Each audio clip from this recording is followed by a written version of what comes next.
So this is where it gets a little bit more interesting, and this is a little bit more speculative, but I definitely do think that this description right here, opening in Revelation, describes Napoleon. I'm not sure if you can deny that.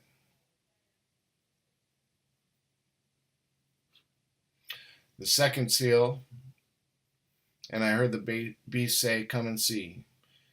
And there went out another horse that was red. Power was given to him to sit thereon and take peace from the earth, and they should kill one another. And there was given unto him a great sword.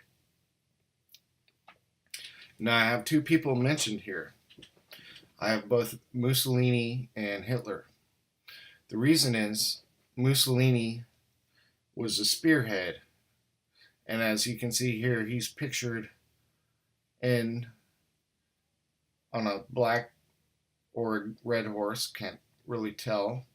And actually, I'll get into this a little bit further. And then you see the great sword, which in my mind could also mean the sword of Islam. But in this case, we're talking about a political figure, and his name was Mussolini. And this is going to be relevant.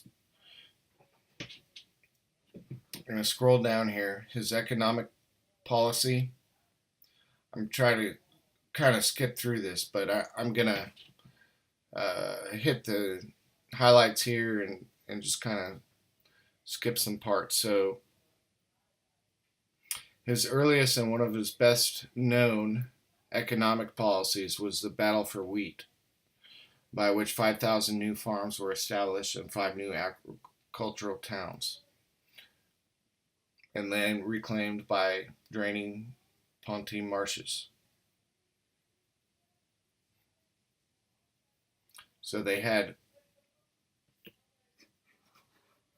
harvests increased, prices rose, consumption fell high, tariffs were imposed. The tariffs control subsidies in other areas in the battle for the land that were very successful. For the battle of wheat, small plots were inappropriately allocated for large-scale production, and the Pontine Marsh was lost during World War II. Fewer than 10,000 peasants resettled on the redistributed land, and peasant poverty remained high.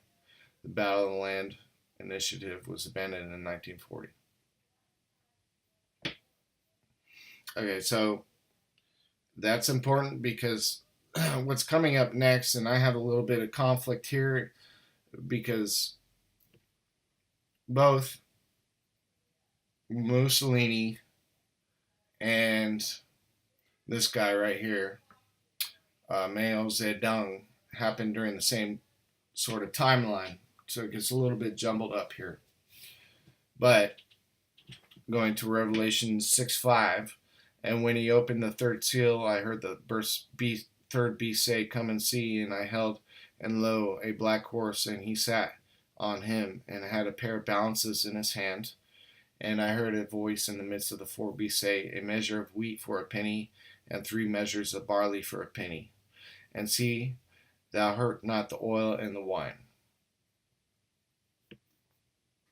So there's a picture of Mao Zedong on a black horse. And I get a little bit conflicted here because these are both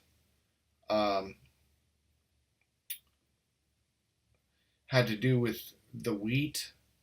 As you can see, Mussolini on a red or black horse with a sword. So there's your red clue right there, the great sword. But who's not to say that that necessarily pertains to Mussolini exclusively. As you can see down here, I have 3 names: Mao Zedong, Lenin, and Stalin. Now, I had trouble finding images of them on horses, but Mao Zedong, I had luck. Once again, this is all open to interpretation. But we have 2 different factions here. The first one, fascism, or National Socialism or Socialism. And the second one is Communism. So we have the Russian Red Army, which also makes me think these two might be backwards. But again, this happened on the same time period. So I have Mao Zedong, Lenin, and Stalin. And then going down here, and I'm not going to read this at all because it's way too long, but this is from Wikipedia. I have the link right here. So you can, I'm just going to scroll down a little bit, but if you want, you can just go read it yourself. Same thing with the wheat. And then to famine. Ended up being the powers that be taking too much. The people that harvested it not having enough to eat.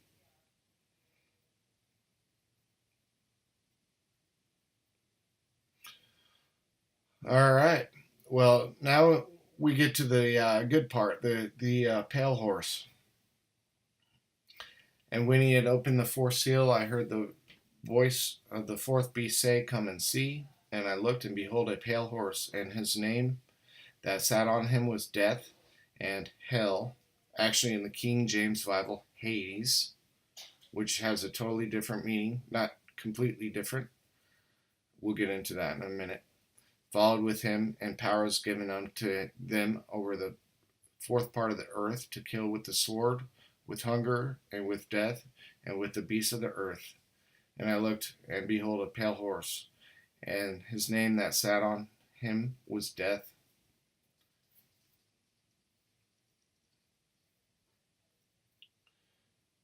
So Hades is also a figure in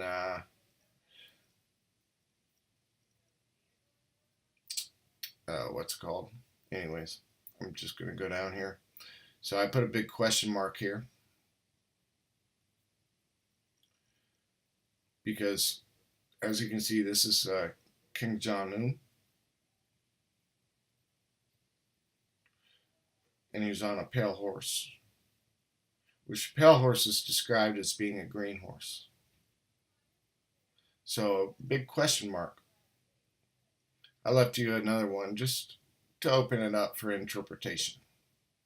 Because really, if you're going to bring it full circle, you started with this guy, Napoleon, and then there's also this guy, Prince Harry, which is probably more avid horse rider of the two, or not over Napoleon, but of King Jong-un. Maybe they're both great. I don't know.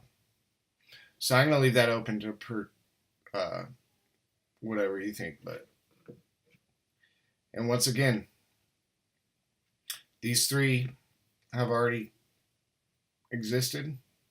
They no longer exist. Napoleon was first. He didn't really live during this generation of Mussolini, Mao Zedong, and Stalin, Hitler, everybody else. They kind of lived during the same time period. So again, this is just text from the wheat, about the wheat.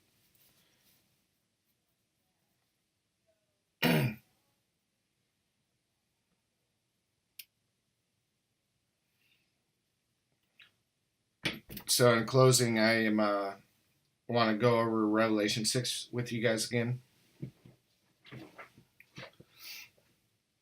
And I'm just going to go over the highlighted parts to spare some time. So we already went over the first one, which was Napoleon. Pretty obvious.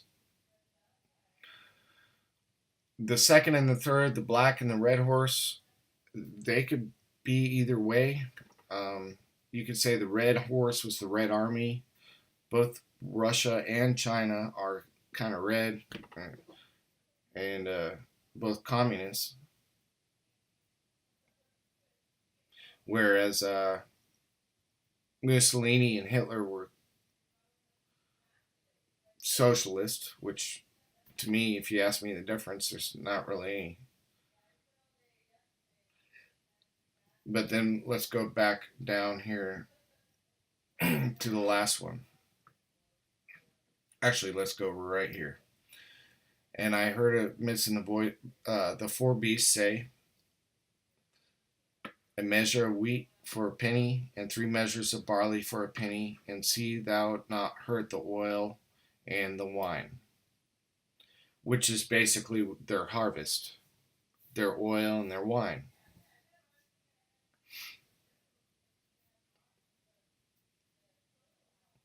And when he had opened the fourth seal, I heard the voice of the fourth beast say, come and see.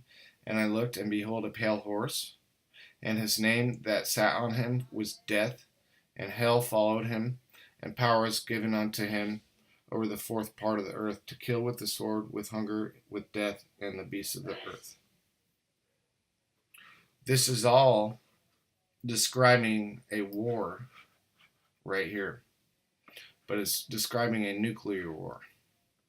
Pay real close attention to that, because you can't just kill with weapons. If you're going to kill the beasts of the earth, the animals of the earth, you kill with the sword, and you kill with hunger and with death,